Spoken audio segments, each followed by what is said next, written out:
এজন্য আল্লাহ রাব্বুল আলামিন নামাজের ভিতরে বারবার দোয়া করতে বলেছেন, বান্দা তুমি বলো ইহদিনাস সিরাতাল মুস্তাকিম। সিরাতুল মুস্তাকিমটা কি? আরেক আয়াত দিয়ে আল্লাহ তাআলা এই আয়াতের ব্যাখ্যা দিচ্ছেন, নিজেই ব্যাখ্যা দিচ্ছেন। কোরআন তো একটা আয়াতের ব্যাখ্যা আরেকটা আয়াত থেকে দিয়ে দেয়। আরেকটা আয়াত আল্লাহ রাব্বুল আলামিন বলছেন ওয়া আনি'বুদুনি হাদা সিরাতুম মুস্তাকিম। জোরে বলুন আল্লাহু আকবার। ইবাদতটাই হলো সিরাতুল মুস্তাকিম।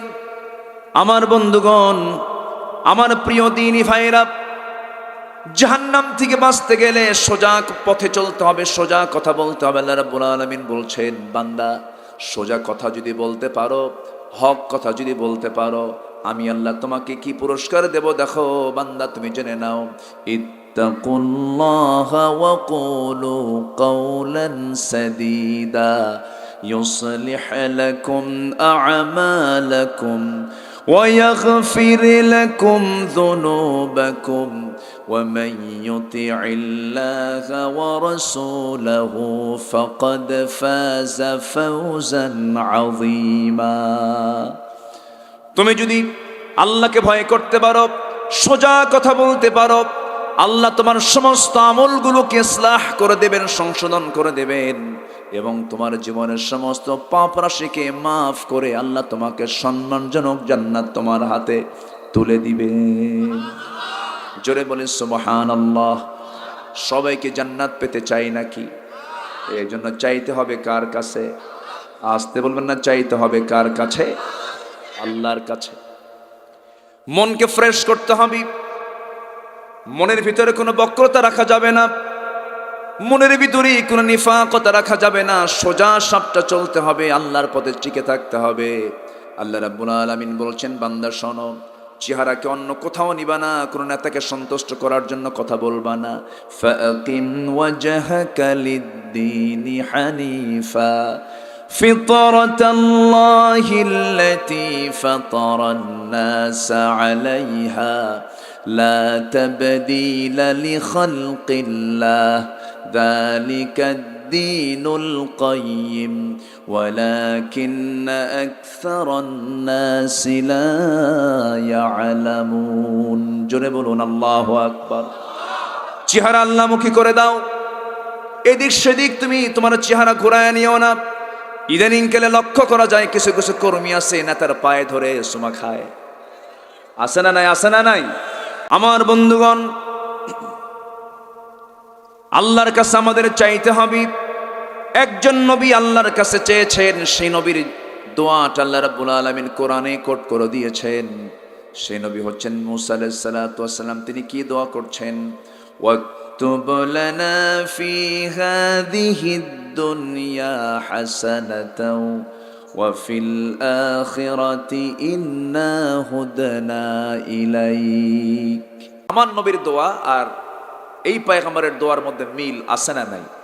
কেনই বা থাকবে না? কারণ কালিমাও দুই না এক? আদমের কালিমা আর আমার নবীর কালিমা কি দুই না এক? এক কালিমা। সব নবীর কালিমা এক ছিল, কিন্তু এক একজন এক একটা ভাষায় দোয়া করেছেন। সব দোয়াগুলো কোরআনে আল্লাহ রাব্বুল আলামিন কোট করেছেন।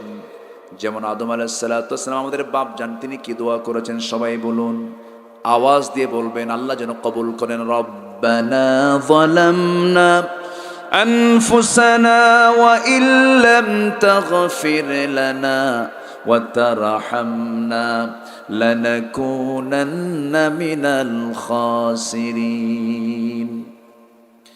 ইব্রাহিম আলাইহিস সালাতু ওয়াস সালাম জাতির পিতা কে? রহিম। আল্লাহু আকবার। দোয়া করেছেন ইউনূস আলাইহিস সালাতু ওয়াস সালাম। সেই দোয়াটা ঐতিহাসিক দোয়া, কারণ ঐতিহাসিক ঘটনা ঘটেছে। তাকে পানিতে ফেলে দেওয়া হলো। কি খেয়ে ফেললো বলেন? মাছ খেয়ে ফেললো। মাছের পেটে থাকলেন, কি জটিল জায়গা, অক্সিজেন নাই, কিচ্ছু নাই, গহীন সাগরের তলদেশে। সেই জায়গায় যখন তিনি বেকায়দায় পড়ে গেলেন, সেই জায়গায় তিনি একটা দোয়া পড়েছিলেন। যারা পারেন আওয়াজ দিয়ে বলেন, লা ইলাহা ইল্লা আনতা সুবহানাকা ইন্নী কুনতু মিনাজ জালিমিন। এই দোয়াটা তিনি পড়েছেন মাছের পেটে থেকে। কি সুন্দর করে আল্লাহর কাছে চেয়েছেন, কি সুন্দর করে আল্লাহর কাছে বলেছেন। আল্লাহ আবার ধমক দিয়ে বলছেন, ইউনূস রে, আমার কাছে যদি তুই দোয়াটা না করতি, লালাবিসা ফি বাতনিহি ইলা ইয়াউমি ইউবআসুন, তোকে কিয়ামত পর্যন্ত মাছের পেটে রেখে দিতাম, বের করতাম না।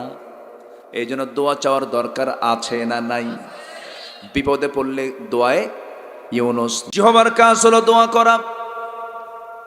আরেকজন মহিলার দোয়ার কথা আমি বলছি, আমি সাথে যোগ করে দিচ্ছি, যেহেতু মুসার নামটা চলে এলো। মুসার কালেমা গ্রহণ করে নিয়েছেন একজন মহিলা, যার স্বামী ছিল ফেরাউন।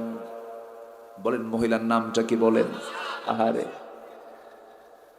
আসিয়া আলাইহিস সালাতু ওয়াস সালাম করাতের নিচে কেঁদে কেঁদে আল্লাহর কাছে দোয়া করেছিলেন। এই আসিয়া আলাইহিস সালাতু ওয়াস সালাম যখন তিনি কালেমা পড়ে মুসলমান হলেন, সঙ্গে সঙ্গে ফেরাউনের কানে নিউজটা চলে গেল। ফেরাউন বলল, আসিয়া, শুনলাম তুমি নাকি কালেমা পড়েছ। সঙ্গে সঙ্গে আসিয়া বলছেন, স্বামী আমার, আপনার সামনে কতক্ষণ গোপন করব? আপনি তো আমার স্বামী, আপনার কাছে আমি সম্পূর্ণ ওপেন, আমার কাছে আপনি সম্পূর্ণ ওপেন, কোনো আড়াল নাই। তেমনি আমি আপনার সামনে খোলামেলা বলে ফেলতেছি, আমি তো কালিমা পড়ে মুসলমান হয়েছি।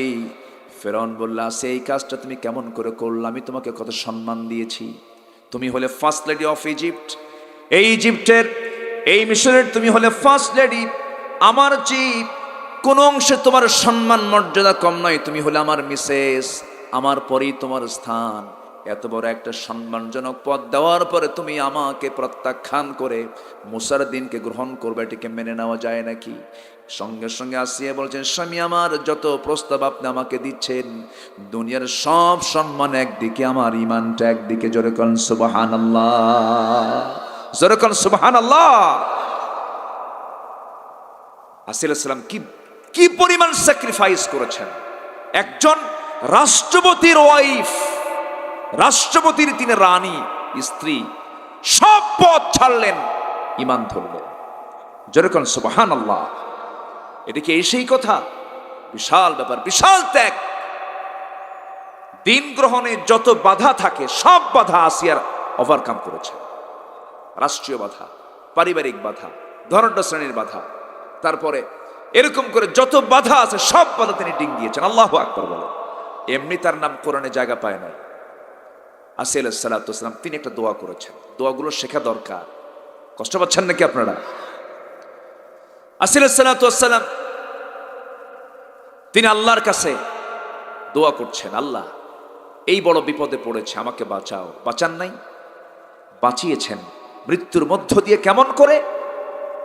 তিনি বলেছেন, আল্লাহ, তুমি আমাকে অনেক জিনি নাজাত দাও মিন ফিরাউন ওয়া আমালিহি, ফেরাউন থেকে এবং ফেরাউনের দুষ্কর্ম থেকে তুমি আমাকে নাজাত দাও। আল্লাহ নাজাত দিয়েছেন। আল্লাহু আকবার। বিশাল ব্যাপার। একটা কথা বলতে গেলে একটি এক্সাম্পল দিয়ে সময় নিয়ে কথা বলতে হয়, সময় খুবই অল্প পেয়েছি আজকে। আমি আস্তে আস্তে শেষের দিকে আস্তে আস্তে চলে যাব আমার বন্ধুগণ। আসিয়া আলাইহিস সালাতু ওয়াস সালামের পথটা কিন্তু ছোট ছিল না, অনেক বড় পথ ছিল। কিন্তু আসিয়া আলাইহিস সালাতু ওয়াস সালাম সেই বড় পথকে প্রত্যাখ্যান করে শেষ পর্যন্ত যখন বলেই ফেললেন, আমার স্বামী, একটা কথা আমার কাছ থেকে শুনে নেন, আমার প্রতি অত্যাচার যত বাড়বে, আমার ঈমান তত পাকা হয়ে যাবে। ফেরাউনের এক দাসী ছিল, সেই দাসীকে ধরে আনা হলো। সেও কালেমা পড়ে মুসলমান হয়েছিল। তার হাতের মধ্যে পেরেক দিল, পায়ের মধ্যে পেরেক দিল, চার হাত পা সোজা করে টান করে বেঁধে ফেলা হলো, পেরেক দিয়ে আটকে ফেলা হলো, একটা করে অঙ্গ কেটে ফেলা হয়, আর বলা হয়, আসিয়া, তোমাকে এইরকম করেই দুনিয়া থেকে বিদায়ী করা হবে। চোখের সামনে ওই দাসীকে মেরে ফেলা হলো, শহীদ করে দেওয়া হলো।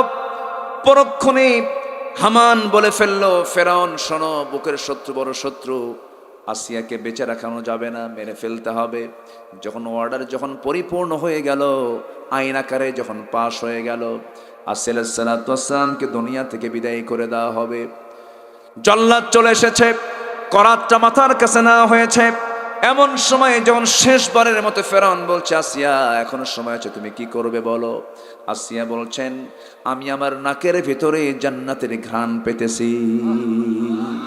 জোরে বলি সুবহানাল্লাহ। যখন কপালে ঠেকিয়ে দেওয়া হলো, সেই সময় তিনি সঙ্গে সঙ্গে একটা দোয়া, তিনি হাতটা উঁচু করে আল্লাহর সামনে দোয়াটা করলেন। সেই দোয়াটা হলো, কি দোয়া করলেন? রব্বি বিনিলি ইনদাকা বাইতান ফিল জান্নাতি ওয়া নাজ্জিনি মিন ফিরআউনা ওয়া আমালিহি।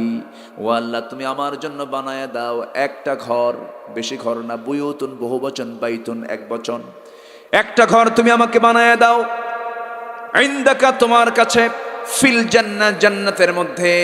আল্লাহ, আমি বেশি ঘর চাই না, একটা ঘর চাই, সেই ঘরটা হওয়া চাই তুমি আল্লাহ তোমার ঘরের সাথে, দেওয়ালের সাথে ছোট্ট একটা ঘর। যেরকম সুবহানাল্লাহ। আসিয়া আল্লাহকে দূরে রেখেছেন না কাছে টেনেছেন? বলেন, তিনি আল্লাহকে দূরে রেখেছেন না কাছে টেনেছেন? আর আমরা আল্লাহকে কোথায় রাখি? দূরে রাখি। আল্লাহকে যত কাছে টানবো আমরা, আল্লাহ বলছেন, বান্দা তুই আমার দিকে 1 হাত আগাবি, আমি তোর দিকে 10 হাত আগাবো। বান্দা তুই আমার দিকে হেঁটে হেঁটে আসবি, আমি তোর দিকে দৌড়ায় দৌড়ায় যাব। বান্দা তুই আমার নামের জিকির করবি, আমি তোর জন্য অস্থির হয়ে যাব। বান্দা যদি সেজদা দেয়, আল্লাহ তখন অস্থির হয়ে যান। যেরকম সুবহানাল্লাহ। সবাই কি নামাজ পড়তে রাজি আছে নাকি? সবাই কি নামাজ 5 ওয়াক্ত পড়তে রাজি আছে নাকি?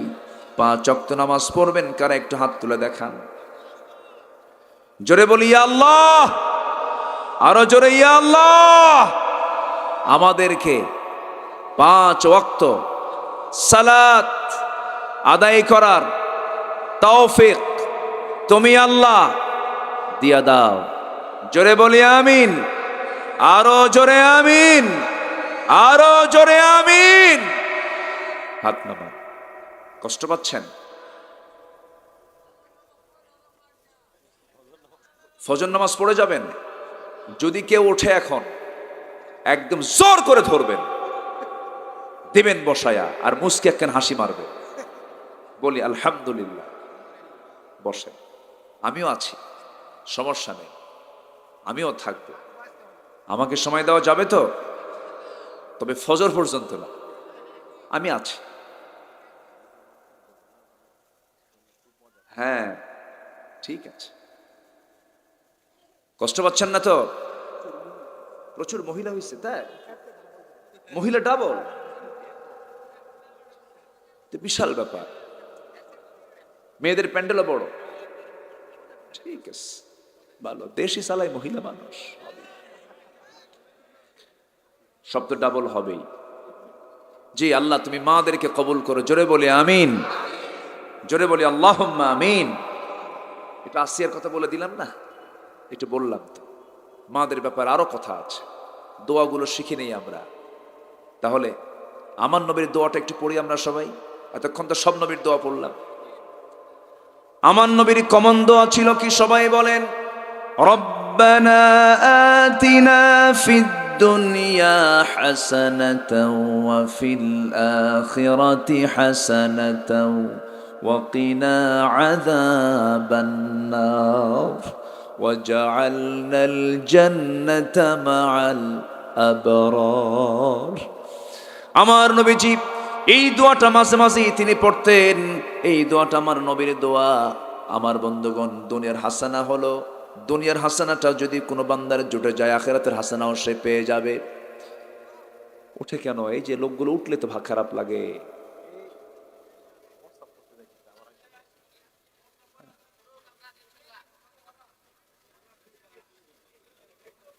একটু কষ্ট হয়, আমি জানি তো, অনেক রাত তো।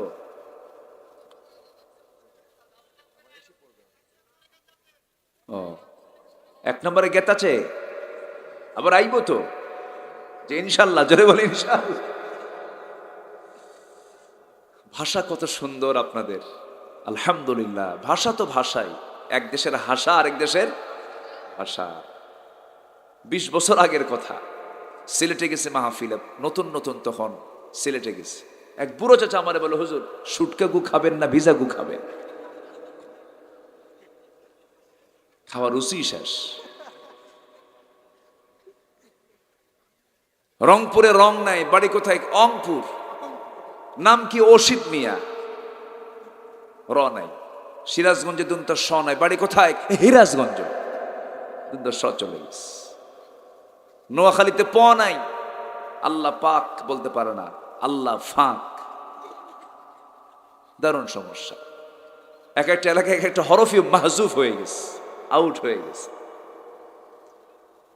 ময়মনসিংহ আর নোয়াখালী দুই মহিলা পরস্পর মুখোমুখি হয়েছে, গল্প করতেছে।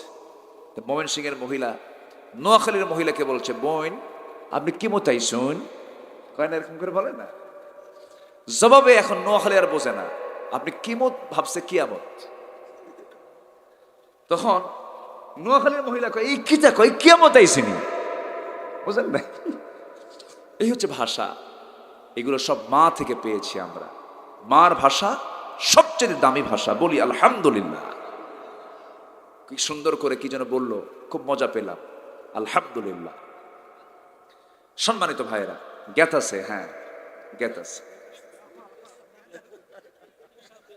জি, সম্মানিত ভাইয়েরা, এখন এই দোয়ার পর এখন আল্লাহ নিজে কিছু ওয়াজ করতেছেন। আল্লাহর ওয়াজটা শুনবেন না আপনারা? এখন আল্লাহ ওয়াজ করতেছে। আমি কিন্তু আয়াতের বাইরে কথা বলি না, আমি আয়াতকে রেখেই কথা বলি। আমার দেশে বহু আলোচক আছে, আলোচনার মধ্যে কোনো আয়াত বলে না, খালি কান্দে। আছে না? বক্তাও কান্দে, শ্রোতাও কান্দে। এক ছোট্ট মেয়ে 8 বছর বয়স, হাউমাউ করে কাঁদতেছে। মা এসে ওর কান্না দেখে মাও কাঁদতেছে। মা মেয়ের কান্না দেখে আশেপাশের যত মহিলা সব জড়ো হয়, ওরাও কাঁদতেছে। কান্না একসোট হয়ে গেছে। সবার পর এখন সবাই মিলে বলছে, আচ্ছা মা তুমি যে কানলা, কান্নার কারণটা কি? আমরা তো সবাই কানলাম, কিন্তু কান্নার কারণ তো জানি না। এখন ছোট্ট মেয়েটা বলতেছে, 8 বছরের মেয়েটা বলে, মা আমি কাঁদতেছি এই জন্যে, আমার বয়স যখন 16 হবে তখন আমার বিয়ে হবে। বিয়ে হওয়ার পর একটা ছেলে হবে, সেই ছেলের বয়স যখন 8 বছর হবে, ও যদি মইরা যায় আমি কেমনে থাকবো, এই জন্য কান্দি। কি কথা কি বুঝতেছে? সম্মানিত ভাইয়েরা, যে আয়াত, যে মাহফিলে, যে আলোচনায় আয়াত থাকে, সে মাহফিলটা বরকতে ভরে যায়। আমার মাহবুব খুব সুন্দর করে আয়াত রেফারেন্স দিয়ে দিয়ে কথা বলেছে। আমিও তো আজকে, আমার মনে নেই, অনেকগুলো আয়াত বলেছি মনে হয়, নাকি? বলেছি। আয়াত ছাড়া কথার মধ্যে কোনো বরকত পাওয়া যাবে না। হাতের কড়াগুলো গুনবেন আর দেখবেন কয়টা আয়াত আজকে শুনলাম। যত আয়াত শুনবেন তত বরকত পাবেন। আল্লাহু আকবার বল। এখন আল্লাহর ওয়াজ, আল্লাহ বলছেন কি? আল্লাহ তাআলা বলছেন, قال عذابي أصيب به من أشاء ورحمتي وسعت كل شيء فسأكتبها للذين يتقون। জোরে বলুন আল্লাহু আকবার। আল্লাহ বলছেন, আমি যাকে ইচ্ছা তাকেই শাস্তি দিতে পারি, আবার যাকে ইচ্ছা তাকেই মাফ করতে পারি। আমরা আল্লাহর কাছে শাস্তি চাবো না মাফ চাবো? শাস্তি চাবো না মাফ চাবো? মাফ চেয়ে নেব। আল্লাহ সেই দিন হাসরের ময়দানে একটা হাদিস আমাকে খুব আনন্দ দেয়। আল্লাহ তাআলা যে রহমান, আল্লাহ তাআলা যে রহিম, একটা আয়াত, একটা হাদিস আমাকে সান্ত্বনা দেয়। আমার নবীজি বলেন, সে হাদিসটা বর্ণনা করেছেন, আল্লাহ তাআলা কিয়ামতের দিন হাসরের ময়দানে কিছু সংখ্যক বান্দাকে ডাক দিবেন। ডাক দিয়া একটা পর্দার মধ্যে নিয়ে যাবেন, আড়ালে নিয়ে গিয়ে বলবেন, ও বান্দা, দুনিয়াতে তুই এই কাজটা করেছিস, জিনা করেছিস, এই ভুলটা করেছিস, আমি কি দুনিয়ার জীবনে প্রকাশ করেছি নাকি? না, আল্লাহ তুমি প্রকাশ করো নাই, তুমি তো সাত্তার। সেই সময় আল্লাহ বলবেন, ও বান্দা, দুনিয়ার জিন্দেগিতে যেমন প্রকাশ করিনি, আজকেও কোনো প্রকাশ করব না। যা, তুই আমার বান্দা, আজকে আমি তোকে মাফ করে সোজা জান্নাত দিয়ে দিলাম। জোরে কোন সুবহানাল্লাহ। মাফ চাইবো আমরা কার কাছে? ভুল তো হতেই পারে, পাপ তো হতেই পারে, কিন্তু পরিকল্পিত কোনো পাপ করা যাবে না। ছোট্ট একটা ইতিহাস মনে পড়লো আমার মা, একটু মনোযোগ দিয়ে শুনবেন, পর্দার দিকটা খেয়াল করবেন। আপনার রূপের সৌন্দর্যের পসরা কাউকে দেখাবেন না। আপনার সৌন্দর্য ডিসপ্লে করবেন শুধু একজনের সামনে, সে হচ্ছে স্বামী। স্বামী ছাড়া কারোর সামনে সৌন্দর্যের কোনো ডিসপ্লে আপনার দেখানো যাবে না, সম্পূর্ণ হারাম। একজন মহিলা সাহাবীর কথা মনে হয়ে গেল, আমার নবীজির সময় ওই মহিলা সাহাবী জেনার কাজে লিপ্ত হয়েছিলেন। জেনা করার ফলে পেটে বাচ্চা চলে আসে। বাচ্চা যখন চলে আসে, ওই মহিলা জেনা করলেন। জেনা করার ফলে তার মধ্যে অনুশোচনা তৈরি হলো, ওর একটা অনুতপ্ততা চলে আসলো। ওই মহিলা চোখের পানি ফেলে ফেলে কান্দেন। এক পর্যায়ে বিচারকের সামনে, রাসূলের সামনে দাঁড়িয়ে বলছেন, ইয়া রাসূলুল্লাহ, আমি আপনার কাছে আসছি শাস্তি পাওয়ার জন্য। কি শাস্তি, কি করেছে হুজুর? জেনা করছি। না করো নাই। না হুজুর আমি জেনা করেছি। না তুমি করো নাই। না হুজুর আমি জেনা করেছি। না তুমি করো নাই। বারবার রাসূল থেকে বাঁচানোর চেষ্টা করছেন, কারণ জেনার এই দৃশ্য দেখতে হলে 4 জন সাক্ষী লাগবে।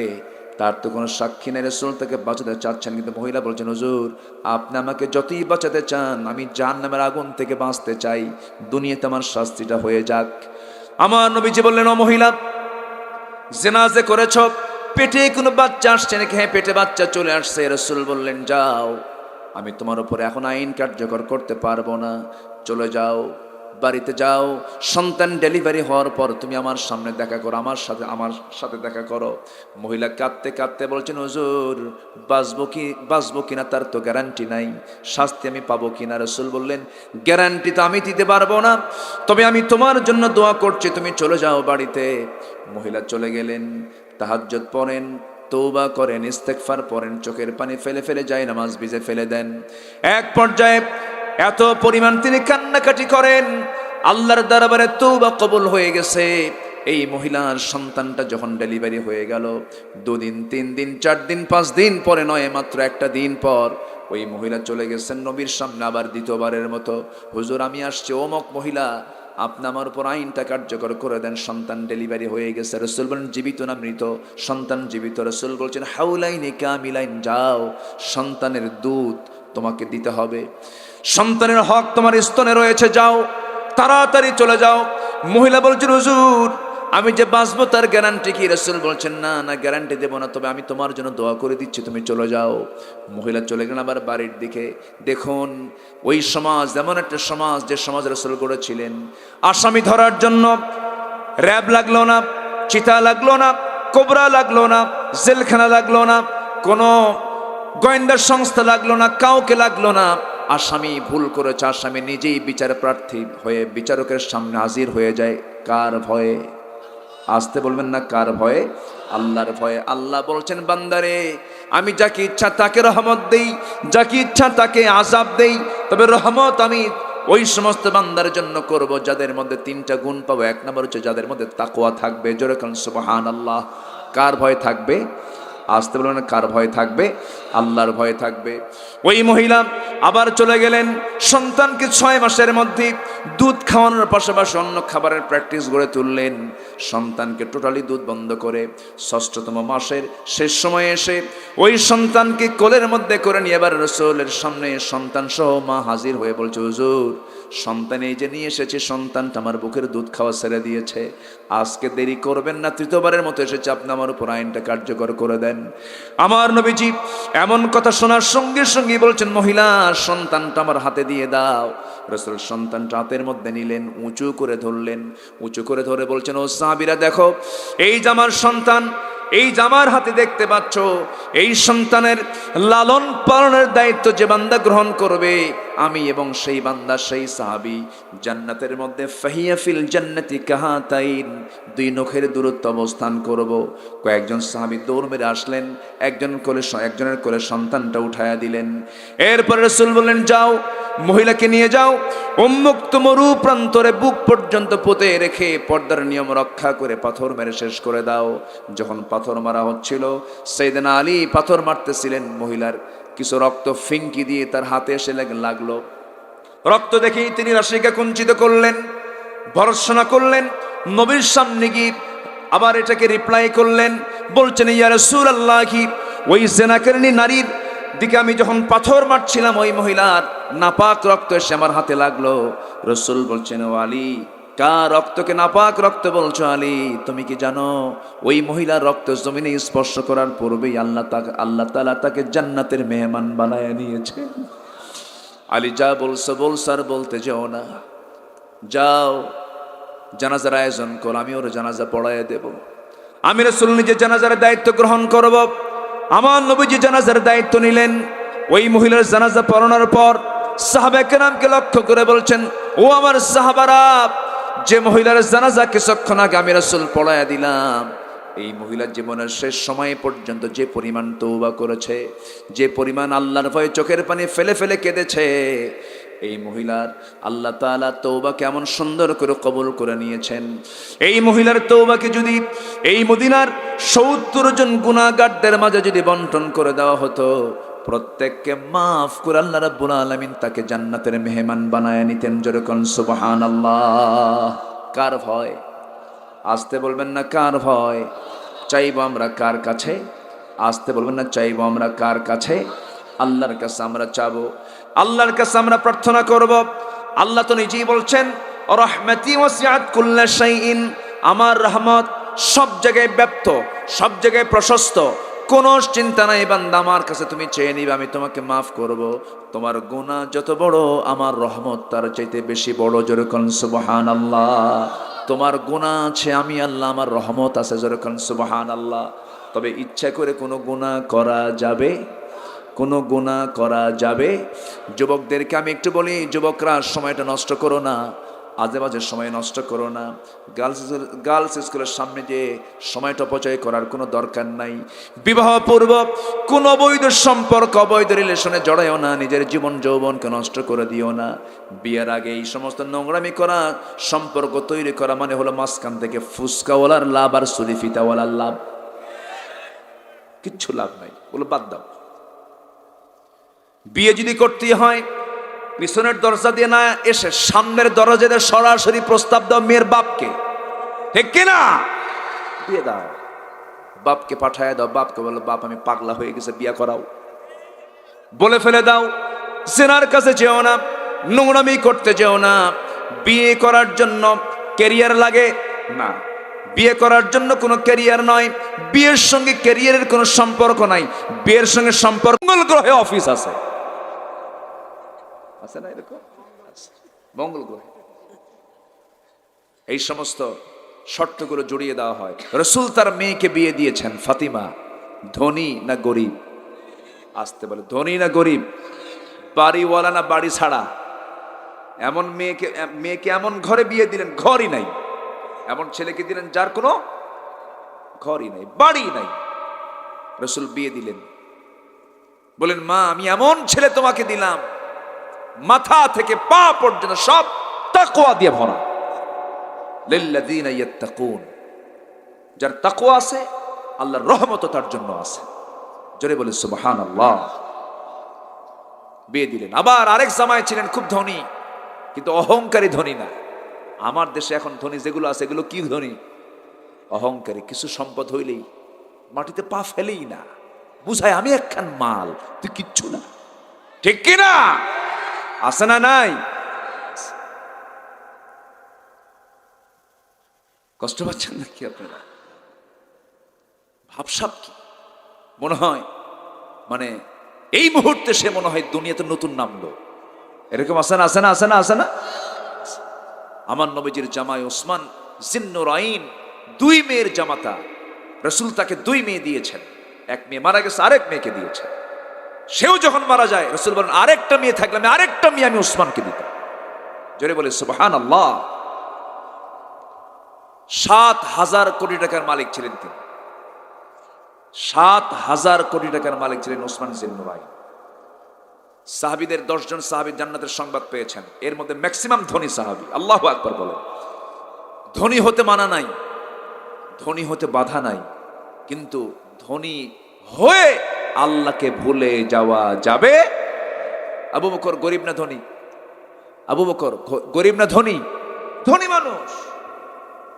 আব্দুর রহমান ইবনে আউফ যখন মারা যান, তার সন্তানরা তার রেখে যাওয়া সোনা ভাগ করতে নিয়ে কুড়াল দিয়ে কেটে কেটে ভাগ করে নিয়েছে, কুড়াল দিয়ে। আল্লাহু আকবার বলবেন না? সম্পদ তাদেরকে দুনিয়ামুখী করেনি, সম্পদ উপার্জন করেছেন, আল্লাহর পথে ব্যয় করেছেন। আল্লাহু আকবার বলে। আচ্ছা টাকা পয়সা হওয়া দরকার সোটদের না ভালোদের? এখন টাকা পয়সা কাদের হাতে? আসতে কয় কাদের হাতে বলেন, কাদের হাতে? দেশের টাকা নাই, দেশের টাকা কই যায়? পাসা, বাইরে। তাহলে এরা কি মানুষ না চোর? এরা মানুষ না চোর? আর এই টাকাগুলো যদি ভালো ভালো মানুষের কাছে থাকতো তাহলে কি চুরিগুলো হতো? হতো না। অতএব টাকাওয়ালা হতে কোনো সমস্যা নাই, কিন্তু হতে হবে বৈধ পথে না অবৈধ পথে? বৈধ পথে। রং কনসেপ্টগুলো সমাজে ঢুকিয়ে দিয়েছে কিছু কিছু হুজুররা। রসুল ছিলেন আমিরানা, বাদশাহী পাইয়া করিলেন না। দুজাহানের বাদশাহ নবী, খেজুর পাতার বিছানা, না খায় থাকো, পেটে পাথর বাঁধো না। রসুল পাথর বেঁধেছেন কখন? যখন খাবার ছিল না, অভাবে পড়েছেন তখন। আপনার ঘরে খাবার আছে, আপনি পাথর বাঁধবেন কেন? কি ঠিক কিনা বলেন? একটু বসেন। ওসমান জিন্নুরাইন ধনী সাহাবী ছিলেন, রসুল তার হাতে মেয়েকে দিয়েছেন। কি ধনী, আল্লাহু আকবার বলেন। হিসাবও কম করতেন না। এক লোক এসে বলতেছে, হুজুর, এক সাহাবী এসে, হুজুর আমি খুব অভাবী, আমাকে কিছু দেওয়া যায় কি? রসুল বলেন, আমার জামাই আছে ওসমান, ও বহু কিছু দেবে তোমারে, যাও। যায় দেখে প্রথম দিন চাইতে গেছে, যায় দেখে তুলা উড়ে যায়, সেই তুলা লাফ মেরে ধরে আবার থুয়ে দেয়। এই দৃশ্য দেখে ও ভাবছে, এই লোকের কাছে যাবো কেমনে? থুইয়া চলে আসছে। হুজুর আপনি কার কাছে পাঠালেন? তুলা উঠতে দেয় না। রসুল বলেন, যাও, আবার যাও। তৃতীয় দিন আবার গেছে, যায় দেখে পিঁপড়ার মুখে খাবার, সেই পিঁপড়ার মুখ থেকে খাবারটা টান দিয়ে রেখে দিচ্ছে, সাওয়ার শ্বাস পায় না। রসুল বললেন, গেছিলা? হুজুর গেছিলাম, আজকে তো আরো করুণ দৃশ্য। কেন? পিঁপড়ারে খাইতে দেয় না। রসুল বললেন, তুমি আবার যাও।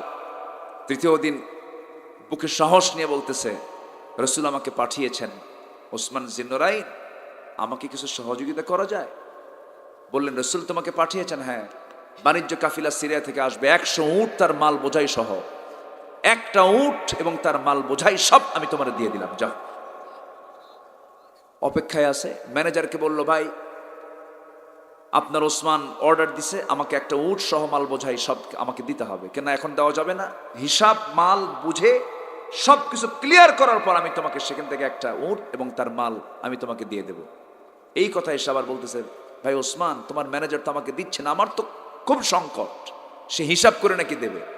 ওসমান জিন্নুরাইন বলেন, যাও তুমি বলে দাও, শুধু একটা উট না, 100 উট এবং তার মাল সামান যা আছে সব আমি তোরে দিয়ে দিলাম, যা। যেরকম সুবহানাল্লাহ, যেরকম সুবহানাল্লাহ।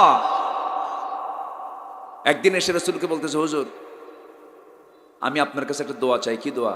আল্লাহ যেন আমারে গরিব বানায়, আল্লাহ যেন আমারে গরিব বানায়। আমি প্রায় 25-26 বছর যাবৎ জুমার খুতবা দিই, বহু মুসল্লি পেয়েছি, ওয়াজ টস করি, কোনোদিন আজ পর্যন্ত দেখি নাই কোনো ধনী মানুষ এসে বলল, হুজুর আপনি আমার জন্য দোয়া, আমি যেন গরিব হই। এরকম দোয়া কেউ করে? চাই কেউ?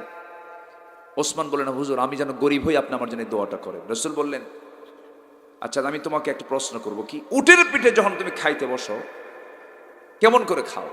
হুজুর উটের পিঠে যখন আমি বসে খাওয়া শুরু করি, সেই উটের পিঠে বসে থেকে যদি আমার হঠাৎ করে হাত থেকে একটা দানা যদি পড়ে যায়, সেই দানা নিচে পড়লে এবার সেই উটকে বসায়া আমি সেখান থেকে নেমে সেই দানা তুলে ধুয়ে আবার খাই। রাসূল বলেন, তোর সম্পদ কোনোদিন ফুরবে না, যা। জোরে বলি সুবহানাল্লাহ। আবার আরেক জামাই আলীকে বিয়ে দিলেন, আলীর সাথে একদম কিচ্ছু নাই।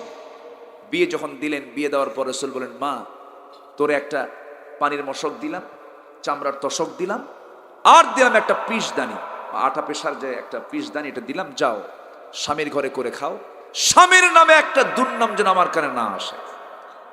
আল্লাহু আকবার বলেন। আর এখনকার মেয়ের বাপরা কি কয় জানেন? বিয়ে দেয়া কয়, মা মোবাইল নিয়ে যা, যদি কিছু কয় ফোন দিবি, খাইয়া ফালাম। আসে না, আসে না নাই? আছে না নাই? শান্তি হবে? বিয়ের পরে শ্রেষ্ঠ ঘর স্বামীর ঘর না বাবার ঘর? জোরে কন, জোরে কন। স্বামীর ঘর না বাবার ঘর? স্বামীর ঘর। চলে গেছেন ফাতিমা, কোনোদিন স্বামীর বিরুদ্ধে একটা কথা বলেননি,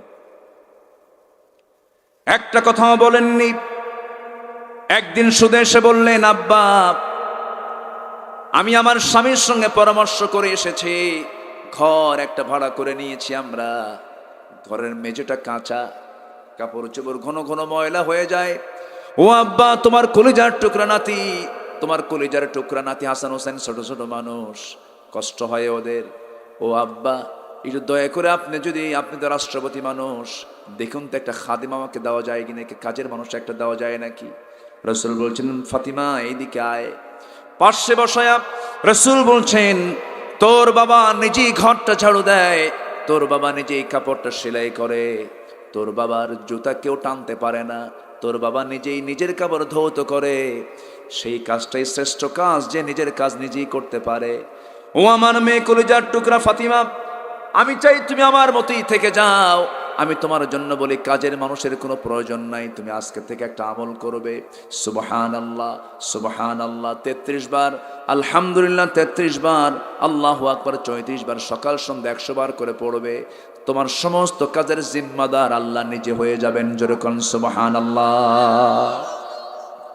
এই হাদিসটা নিয়ে ফাতিমা রাদিয়াল্লাহু আনহা আলীর সামনে বলে ফেললেন। সে আলীর জীবনের সবচেয়ে ক্রাইসিস মুহূর্ত যেদিন ছিল, ওই সিফিন যুদ্ধের দিন, যে সিফিন যুদ্ধের সময় মাগরিবের নামাজের পরও তিনি এই আমলটা করেছেন। যেরকম আল্লাহু আকবার। আমার বন্ধুগণ, আমার মা বোন যারা আসছেন, এগুলো আমলগুলো করবেন, এই আমলের দিকে একটু গুরুত্ব দিবেন। এই দুনিয়া ছেড়ে আমিও যাব, আপনিও যাবেন। তাকওয়ার নীতিগুলো আমরা অবলম্বন করব, মুত্তাকির গুণগুলো আমরা অর্জন করব। এরপর আল্লাহ তাআলা বলছেন, নাম্বার 2 হলো যাকাত যারা আদায় করবে, আমি আল্লাহ তাকে রহমত দিয়ে ধন্য করব। নাম্বার 3 হলো ওয়াল্লাযীনা হুম বিআয়াতিনা ইউমিনুন, আমার আয়াতের প্রতি যারা ঈমান আনবে, এই 3টা কাজ যারা করবে, আমি আল্লাহ তাদের জন্য তাকওয়া, তাদের জন্য রহমত বরাদ্দ করব। জোরে কোন সুবহানাল্লাহ। আল্লাহ তুমি সবাইকে আমল করার তৌফিক দাও। জোরে বলি আমিন। বসেন। আমাকে অনেকক্ষণ আগে চিরকুট দেওয়া হয়েছে, বলা হয়েছে, হুজুর শেষের দিকে একটু যদি পারেন একটু মসজিদের জন্য কিছু বলা। কিছু লোক চলে, এই বসেন বসেন, কিছু দেওয়ার দরকার নাই, তাও যায়েন না, ঠিক আছে না? বসেন, একটু বসেন। শেষ ক্লাস নেওয়া খুব কঠিন। সোহাগ যখন কথা বলে, তার পিছনে একটা ব্যাগ ছিল, পাওয়ার ছিল, কথা বলা যায়। আমার পরে তার পাওয়ার নাই, দৌড় মারে মানুষ। তো যাই হোক, আমি আলহামদুলিল্লাহ, আমি শেষ ক্লাসে এসে, শেষ বৈঠকে এসে, শেষে সবার কাছে একটু আবদার করব, মসজিদ কার ঘর? একটু জোরে বলতে হবে, কার ঘর? বানাবে কে? আল্লাহ বানাবে। তাহলে তো এখানে তো কিছু দেওয়ার দরকার নেই, আমরা বানাবো। আমাকে বানায় দিবেন জান্নাতে ঘর, তিনি কে? আল্লাহ। চাদর যাবে, একটু ব্যাগ যাবে, একটু ব্যাগ যাবে, যে যা পারি আমরা দেব। জোরে বলি ইনশাআল্লাহ। একটু ব্যাগ যাবে। আমার মা বোন যারা আসছেন, আগে নিয়ত করবেন, আমি মুসাফির, আমি দোয়া করব, যে যা পারি আমরা সবাই দিল থেকে দেব। ব্যাগ যাচ্ছে, চাদর যাচ্ছে, আমরা সবাই দেব। একটু বসেন। শেষ কাজ হবে দোয়া। আমি আপনার কাছ থেকে দোয়া চাই। আমার প্রয়োজন, আপনার প্রয়োজন আছে কিনা জানি না, আমি দোয়া চাই আপনার কাছে। আপনি চলে যাচ্ছেন কেন? বসেন, একসঙ্গে আমরা দোয়া করে যাব। জোরে বলি ইনশাআল্লাহ। জিকির করেন সুবহানাল্লাহ।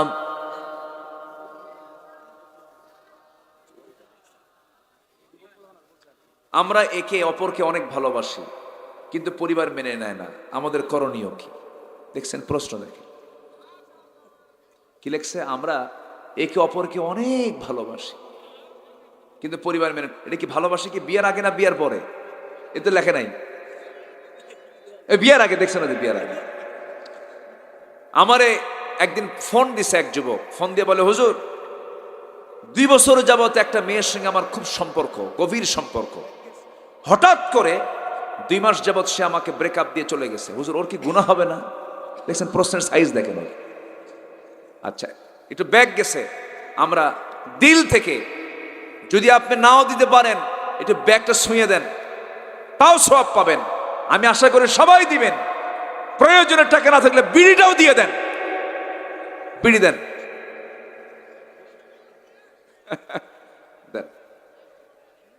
আমরা সবাই দেবো। জিকির করে সুবহানাল্লাহ।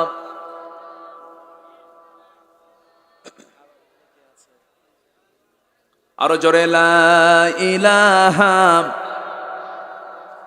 জি, আমরা ব্যাগে সবাই দেব 5, 10, 20, 50, 100, 500, 1000 আমরা সবাই দিল থেকে দেব ইনশাআল্লাহ। আমার হীরা ভাই অনেক আমার সঙ্গে যোগাযোগ করেছেন, অনেক মেহনত করেছেন। আল্লাহ তুমি আমার হীরা ভাইয়ের সকল খেদমতকে কবুল করো। 3টা কলিজার টুকরা সন্তান দিয়ে। আবার কিছু কিছু লোক আছে মাজারে গিয়ে সেজদা মারে, আছে না নাই? এই ব্যাপারে আমি কিছু কথা বলেছিলাম একটা আলোচনায়, সেখানে আমি একটা হাদিসের উদ্ধৃতি দিয়েছিলাম। তো এই উদ্ধৃতিকে সামনে রেখে আমি বলবো কিছু বুদ্ধি প্রতিবন্ধী যদি এলেম শূন্য হয়, এরকমই হয়। আমি নাকি বলেছি যে হাসরের ময়দানে রাসূল নাজাত পাবেন না, যেরকম নাউজুবিল্লাহ। আমি নাকি এই কথা বলেছি। আমার উপরে একটা মিথ্যা একটা অপবাদ বলবো আমি, আমাকে চাপিয়ে দেওয়া হলো। আমি এই কথাটা বলিনি। আমি বলেছি কোন পীর, কোন বুজুর্গ, কোন মানুষ আমার কোনো কল্যাণ সেদিন করতে পারবে না, কে ছাড়া? আসতে বলবেন না, কে ছাড়া? আল্লাহ ছাড়া। তাই যদি হয়, ইব্রাহিম আলাইহিস সালাতু ওয়াস সালাম এত বড় নবী হওয়ার পরেও কি বাপকে জান্নাতে নিয়ে যেতে পারবেন? আসতে পারবেন কি নাই? জোরে বলেন কি নাই? আচ্ছা, আমার নবীর মতো বিশ্ব নবী, এত দাম তার, এত মর্যাদা তার, তিনি কি তার চাচা পিতৃব্য আবু তালেবকে জান্নাতে নিতে পারবেন? এমনকি আমার রাসূল এটাও বলেছেন, এক সাহাবী কান্দে বাবার জন্য। রাসূল বলেন, সাহাবী কান্দো কেন? কা হুজুর, আমার আব্বা জাহান্নামী। কে তোমার আব্বারও সে খবর, আমার আব্বারও সেই খবর।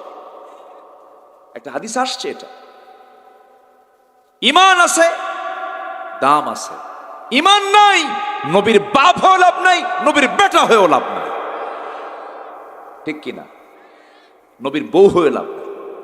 ইমরাতে নূহ, ইমরাতে লূত, দুজন নবীর বউ ছিল কাফেরা, ঈমান ছিল না। নবীর সন্তান কেনান ছিল কাফের, জান্নাত পাবে না, কারণ কি নাই? ঈমান নাই। অথচ আমার দেশের কিছু দরবারের মুরিদ হলে পীর নাকি তাকে জান্নাতে নিয়ে চলে যাবে। মানে আমি অমুক পীরের মুরিদ হব, আমি পীরের ঠ্যাং ধইরাই জান্নাত পার হয়ে জাহান্নামে যাব। যা তুই জান, এত সস্তা জান্নাত নয়। জান্নাত পেতে হলে আগে থাকতে হবে ঈমান, আর নাম্বার 2 হলো আমল। ঈমান এবং কি? ঈমান ছাড়া আমলের দাম নাই, আমল ছাড়া ঈমানের দাম। কি ঈমান আনছেন? নামাজি পড়ি না। আমার দেশে নামাজি বেশি না বেনামাজি বেশি? বিড়ি খাওয়া বেশি না বিড়ি ছাড়া বেশি? বলেন বলেন বলেন, বিড়ি খাওয়া না বিড়ি ছাড়া? এলাকায় কি বিড়ি চলে?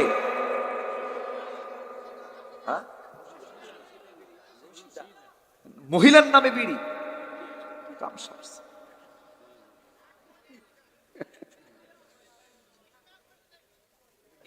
কি টান মারে, উরি বাপরে বাপ, এক টানে ধোয়া 3 তলায় পাঠায়। আছে না? ভাত খায় 3 বার, আর বিড়ি খায় আনলিমিটেড, কোনো হিসাব নাই। কতবার খাইছে বলতে পারো? বাসি না। রাত 3টার দিকে উঠে ঘুম ধরে না, বিড়ি টানে। সকালবেলা ওয়াশরুম হয় না, বিড়ি খায় আর ওয়াশরুম চায়। আমরা বিশ্ব নবীর উম্মত না? কি আমাদের যোগ্যতা, আমরা কি অর্জন করেছি? বিড়ি খাই, নামাজ পড়ি না। আচ্ছা, আমার দেশে দাড়িওয়ালা লোক বেশি না দাড়ি ছাড়া লোক বেশি? দাড়ি ছাড়া। আমার নবী কেন, কোন নবী কি দাড়ি ছাড়া ছিলেন? সব নবী দাড়ি ছাড়া না দাড়িওয়ালা। আর আমরা মুসলমান, নবীর দাড়ি, মুখে দাড়ি ছিল, আমরা সেই দাড়িটাও রাখি না। তাহলে দাড়ি নাই, বিড়ি খাই, নামাজ নাই। কোরআন আল্লাহ তাআলা শেখাকে ফরজ করে দিয়েছেন। কোরআন শেখা কি? কোরআন তেলাওয়াত, সহি করে তেলাওয়াত করা কি বলেন তো? একার জন্য না, সবার জন্য ফরজ। কোরআন সহি করে তেলাওয়াত করা সবার জন্য কি? আরো জোরে বলেন, আরো জোরে বলেন, ফরজ। যদি বলি এখানে কজন ভাই আছেন সহি করে কোরআন পড়তে পারেন, হাত কি সবার উঠবে? বেশি লোকের উঠবে না কম লোকের উঠবে? কেন? এটার জন্য প্রথম ব্যক্তিগত দোষ, এটা আমি স্বীকার করছি, হ্যাঁ আমাদের ব্যক্তি দোষ এটা, কিন্তু এটার জন্য সামাজিক দায়বদ্ধতাও আছে না নাই? আসতে বলবেন না, আছে না নাই? শিক্ষা ব্যবস্থারও কিছু ত্রুটি আছে না নাই? আসতে বলবেন না, আছে না নাই? মালয়েশিয়া গিয়েছিলাম, 60% মুসলমান, ক্লাস 8 থেকে শুরু করে নিয়ে বুড়া মানুষ পর্যন্ত। এমন কোন মুসলিম নাগরিক মালয়েশিয়াতে নাই যে নামাজের ইমামতির যোগ্যতা রাখতে পারে না। ইমামতির যোগ্যতা সবাই আল্লাহ তাআলা তাদেরকে তৈরি করে দিয়েছেন, যেরকম সুবহানাল্লাহ। প্রত্যেকে তারা নামাজ পড়াতে পারে। কেন? সেখানকার সিলেবাসে কোরআনকে শেখা বাধ্যতামূলক করে দেওয়া হয়েছে। কষ্ট পাচ্ছেন আপনারা? আমি কি আলোচনা চালিয়ে যাব? যদি বিসিএস ক্যাডার, যারা বিসিএস ক্যাডার হয়, যদি ভাই ভাতে যদি বলা হতো হিন্দু ধর্মের লোককে গীতা পড়তে হবে আর মুসলিম ধর্মের লোককে 1 পৃষ্ঠা কোরআন সহি করে তেলাওয়াত করতে হবে, কারো তেলাওয়াত কি গলত থাকতো? কোনো ভুল থাকতো? থাকতো না। কিন্তু এগুলো কি আছে? নাই। কে দেখবে, কে বলবে? আমরা বলতে গেলে দোষী হয়ে যাই, কিন্তু বলতে তো হবে আমাকে, বলার দরকার আছে না নাই? আজকে নামাজি নেতা বেশি না বেনামাজি নেতা বেশি? বলেন, নামাজি নেতা না বেনামাজি নেতা? যুবক, তোমাকে খুব দরদ দিয়ে বলছি, যুবক তোমাকে আমি অন্তর থেকে বলছি, প্লিজ সেই নেতৃত্বের পিছনে তুমি যেও না যে নেতৃত্বে নামাজ নাই, যে নেতৃত্বে তোমার হাতে মদের বোতল তুলে দেয়, যে নেতৃত্ব তোমাকে গাঁজা ইয়াবা খাওয়া শিখায়, যে নেতৃত্ব তোমাকে নারী জেনার দিকে তোমাকে উৎসাহিত করে, সেই নেতৃত্বের মুখে আমরা জুতা মারি, থুতু মারি। রাজি আছেন কারা কারা? হাত উঁচু করে দেখান মুসলমান। কেউ তো স্লোগান দেন না।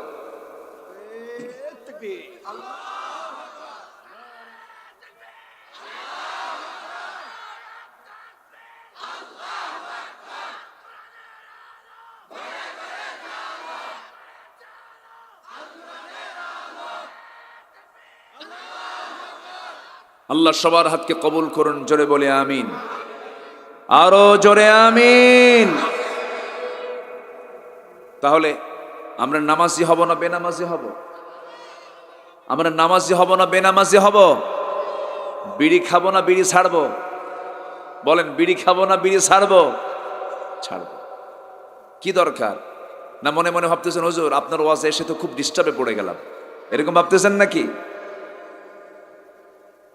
আরাফ আয়াত নাম্বার 156, এই আয়াতটা থেকে আমি কিছু আলোচনা করব, জোরে বলি ইনশাআল্লাহ। এটা একটা দোয়া। এই দোয়াটা করেছেন একজন পয়গম্বর, খুব দামি পয়গম্বর, যে নবীর নামটা না নিলে ওয়াজও পরিপূর্ণ হয় না। আল্লাহ তাআলা তার নামটা কোরআনে বেশি নিয়েছেন। যার ভাই নবী, যার ভাগিনা নবী, যার শ্বশুর নবী, এবং যে নবীর কাছে আল্লাহ তাআলা জিবরাইলকে পাঠিয়েছেন, তবে আল্লাহ তাআলা নিজেও তার সঙ্গে ডাইরেক্ট কথা বলেছেন। সেই নবীর নামটা কি বলুন তো? মূসা আলাইহিস সালাতু ওয়াস সালাম।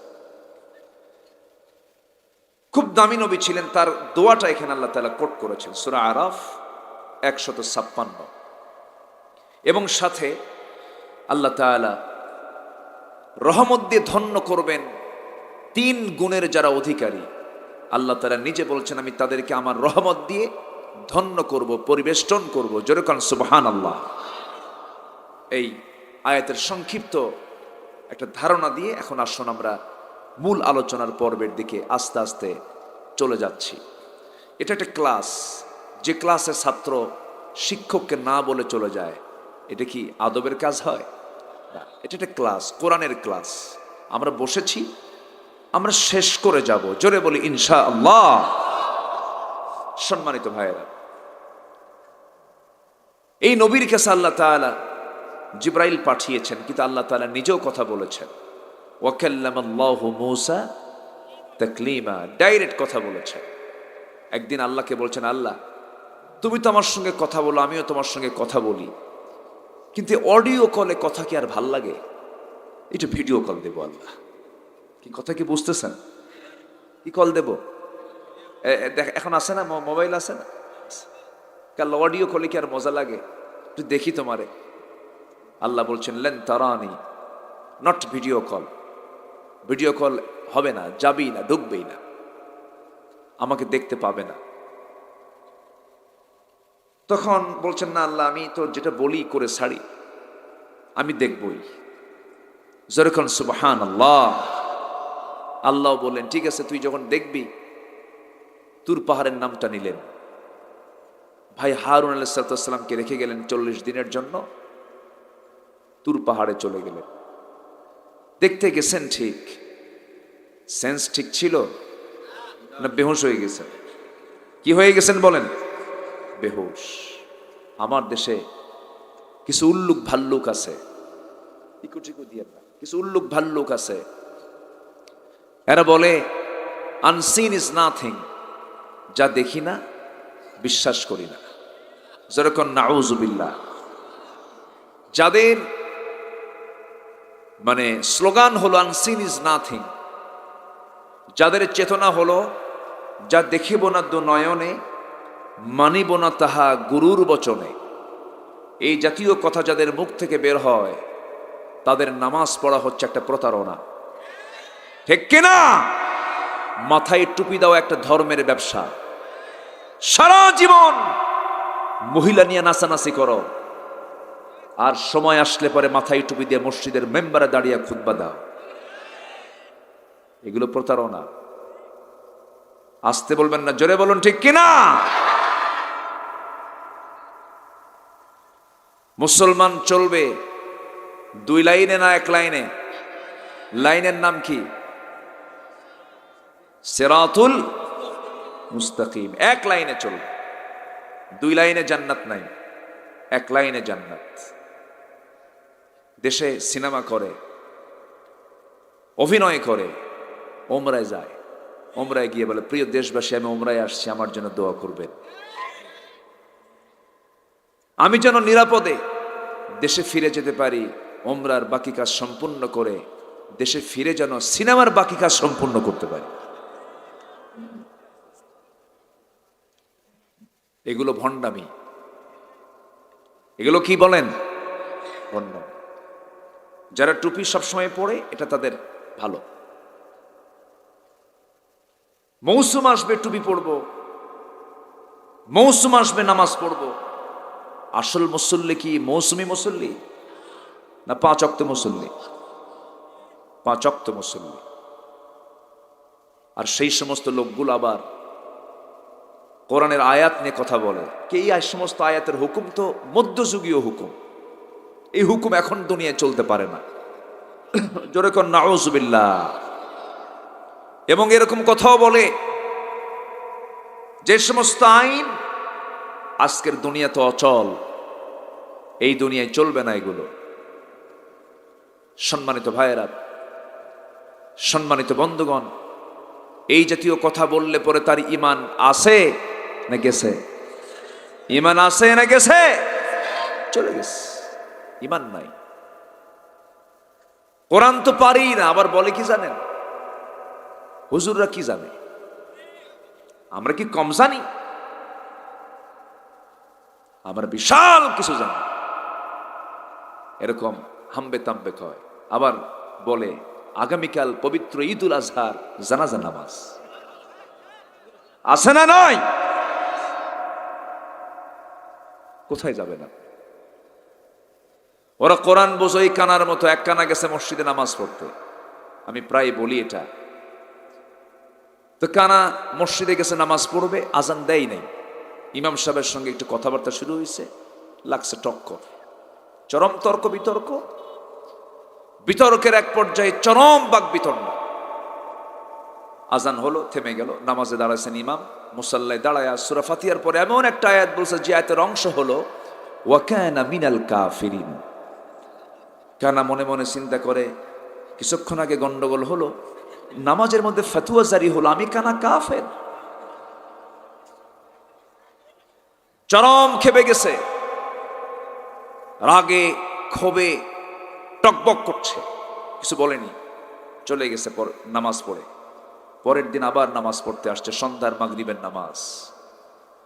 এদিকে যিনি ইমাম, তার আবার একটা পা হলো খাটো, ন্যাংরা সাইজের। ইমাম সাহেবদের তো আবার পছন্দের কিছু সূরা থেকে আয়াত থাকে, আগের সন্ধ্যায় যে সূরা, এই পরের সন্ধ্যায় সেই সূরাই পড়ছে। যখন বলছে ওয়াকানা মিনাল কাফিরিন, এই দিন আর কানা নিজেকে নিয়ন্ত্রণ করতে না পেরে নামাজের মধ্যে উল্টা লোকমা ও ল্যাংরানা মিনাল ফাসিকিন, আমি কানা যদি কাফের হই, তুই ন্যাংরা ফাসিক। ওরা কোরআন বোঝে ওই কানার মতো, ঠিক কিনা? কোরআন যদি বোঝে, সমাজে মদের বোতল পাওয়া যাবে কেন?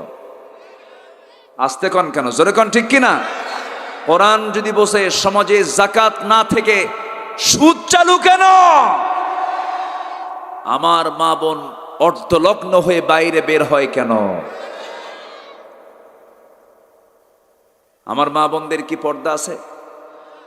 পর্দা কই? মার্কেটে পুরুষ বেশি না মহিলা বেশি? মহিলা বেশি। পুরুষকে এক ধমক দিয়ে বলে, তুমি কি মার্কেট বুঝো? এক ধমকে কাইত করে থুইয়া, ঢং ঢং করে হাই হিল লাগায়া, 500 ভ্যানিটি ব্যাগ নিয়া, আশকারা মাস্কারা লাগায়া, কপালে একটা টিপ লাগায়া, 3 পিস পরে ঢং ঢং করে দোকানদারের সামনে গিয়ে ঠ্যাঙের উপরে ঠ্যাং তুলে দিয়ে বলে, ভাইয়া। আছে না, এরকম আছে না? একটা শাড়ি দেখানো যাবে কি? দোকানদারও তো কম না, এমন সুন্দর ভাষায় কথা বলছে, এত সুন্দর বাচনভঙ্গি, মানে কোনো মাখরাজ সিফাত বাদ নাই। এবার দোকানদার নিজেই শাড়ি একখান ডিসপ্লে করে নিজের গায়ে ঝুলায় দিয়ে বলে, আপা, এই শাড়ি কিন্তু আপনাকে দারুণ মানাবে। আমি কি ভুল বলছি? আজকে প্রত্যেকটা শপিংয়ে মেয়েদের অংশগ্রহণ কম না বেশি? কোনো কিছু বিক্রি করতে গেলেই অ্যাডভার্টাইজে আসে পুরুষ বেশি না মহিলা বেশি? চলে আসছে অ্যাডে মেয়েদের ভূমিকা বেশি। কোনো বড় বড় কর্পোরেট অফিসগুলো, বিল্ডিংগুলো, কর্পোরেট যে অফিসগুলো আছে, রিসিপশনে পুরুষের চাকরি বেশি না মহিলার চাকরি বেশি? মহিলার চাকরি। লিপস্টিক লাগায়া কোনো ক্লায়েন্ট যখন আসসালামু আলাইকুম, এই একটা মুস্কি হাসি মারলো, এটার বেতন হলো মাসে এত হাজার। আমি কি ভুল বলছি? তাহলে আমরা যদি কোরআন বুঝতাম, আজকে সমাজের চিত্র কেমন দেখা যেত? সমাজে বিয়ে সহজ না জেনা সহজ? বলেন, কি সহজ বলেন? জেনা সহজ। বিয়েটা কঠিন। যুবকরা ভালো থাকতে চায় কিন্তু বিয়ে করতে পারে না। দেখছেন কি জোরে কয় ঠিক, বিয়ে করবা না? বুড়া চাচা কয় ঠিক, ওই দেখেন বুড়া চাচাও কয় ঠিক।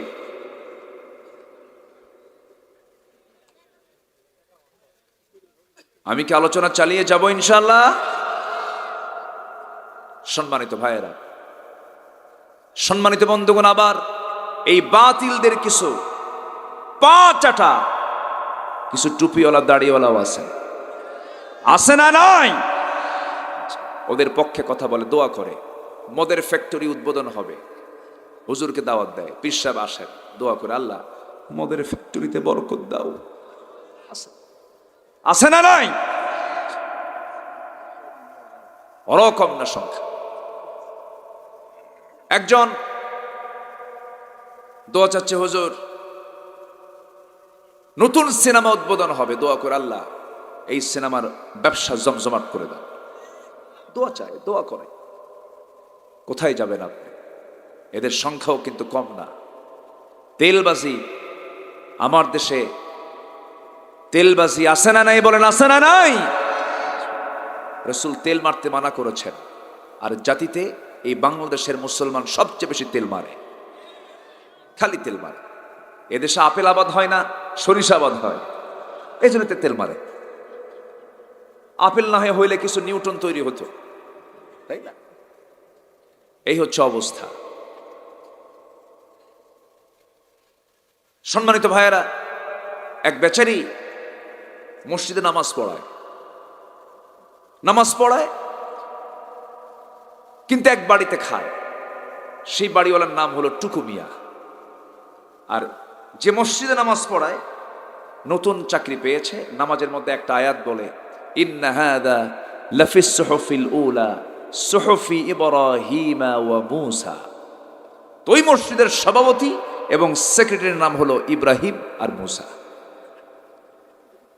খুব খুশি, কমন পড়ছে, খুব খুশি সভাপতি। যাক, এবার ভালো ইমাম পাইছি, নামাজের মধ্যে আমাদের নামে দোয়া করে, বিশাল ব্যাপার, খুব খুশি।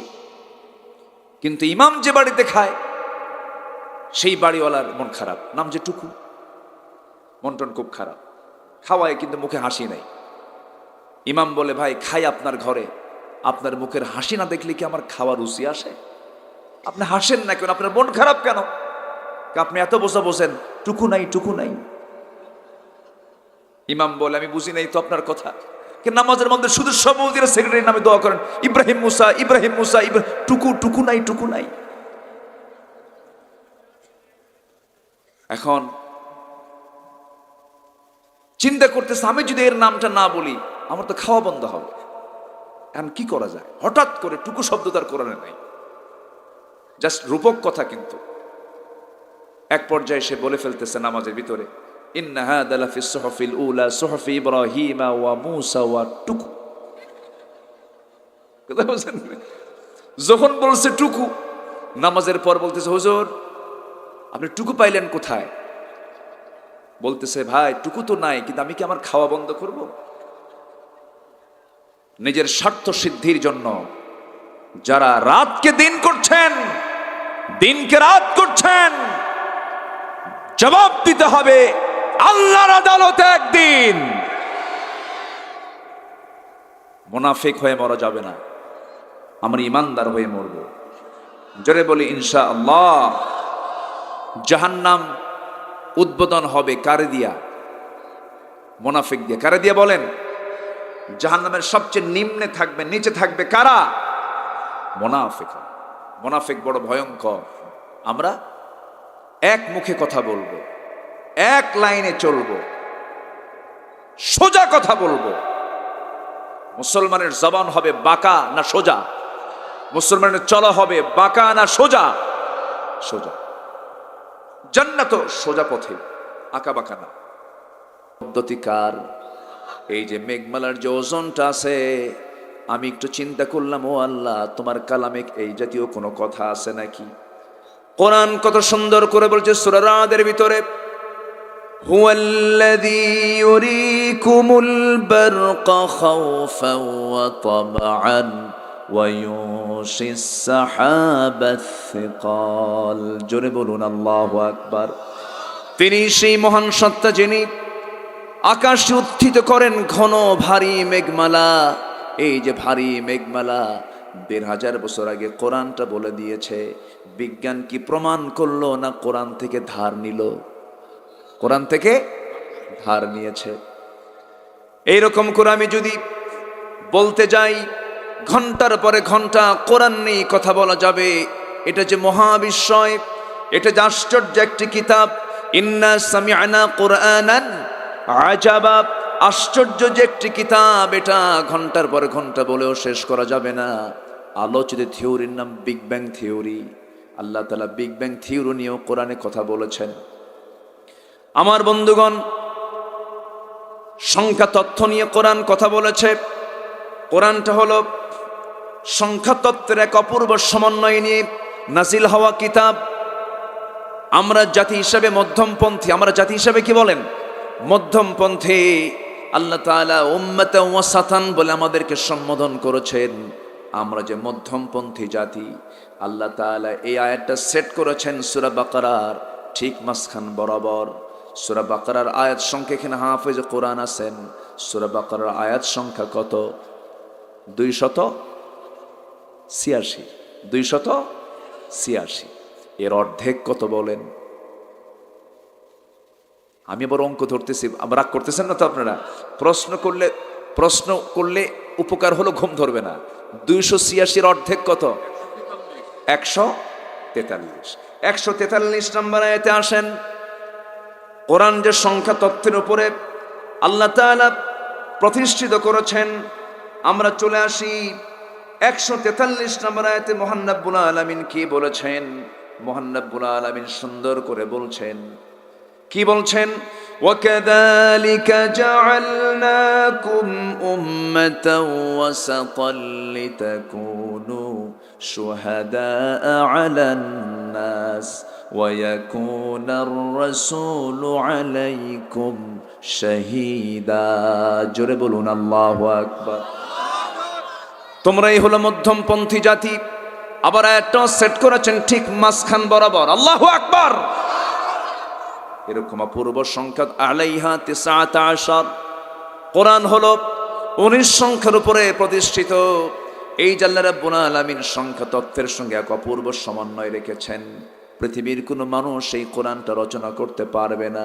কিন্তু দুঃখজনক হলো সত্য, আজকে মুসলমান সেই আশ্চর্য কোরআন থেকে কাছে না দূরে।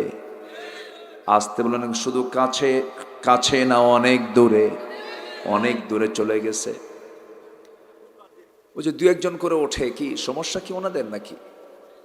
ওই যে ওঠে কেন? এই বসে, কষ্ট পাচ্ছেন আপনারা? কষ্ট পেলে দোয়া করে দেব। বসেন। আমি এসেছি এখানে 7:30 না 8টার দিকে এসেছি। আমি তো প্রস্তুত ছিলাম, কিন্তু আপনারা উঠতে দেরি করেছেন। দেরিতে উঠায় দিয়ে আবার চলে যাবেন, যেতে দেব না তো। কে ঠিক কিনা? সবাই থাকতে রাজি আছি তো ইনশাআল্লাহ? এখানে বসে যদি মজা না পান, এখানে বসে যদি তৃপ্তি না পান, তাহলে ভাবতে হবে ওয়াসওয়াসা দেওয়ার জন্য একজন আছে। আসে না নাই? শয়তান কি শেরপুর আসে না? আসে? হ্যাঁ, শেরপুর আসে। আসে শয়তান আসে? হ্যাঁ হ্যাঁ, শয়তান খুব ডেঞ্জারাস। শয়তান কি করে? ثُمَّ لَآتِيَنَّهُمْ مِنْ بَيْنِ أَيْدِيهِمْ وَمِنْ خَلْفِهِمْ وَعَنْ أَيْمَانِهِمْ وَعَنْ شَمَائِلِهِمْ وَلَا تَجِدُ أَكْثَرُهُمْ شَاكِرِينَ। শয়তান বলে, তোমার বান্দাগুলোকে আমি ডান থেকে, বাম থেকে, সামনে থেকে, পিছন থেকে পাকড়াও করব। আল্লাহ বলছেন, ইবলিস তুই পারবি না, কারণ আমার পছন্দের বান্দা বলে ফেলবে আউযু বিল্লাহি মিনাশ শাইতানির রাজিম, বিসমিল্লাহির রহমানির রহিম, واكتب لنا في هذه الدنيا حسنة وفي الآخرة إنا هدنا إليك। জোরে বলুন আল্লাহু আকবার।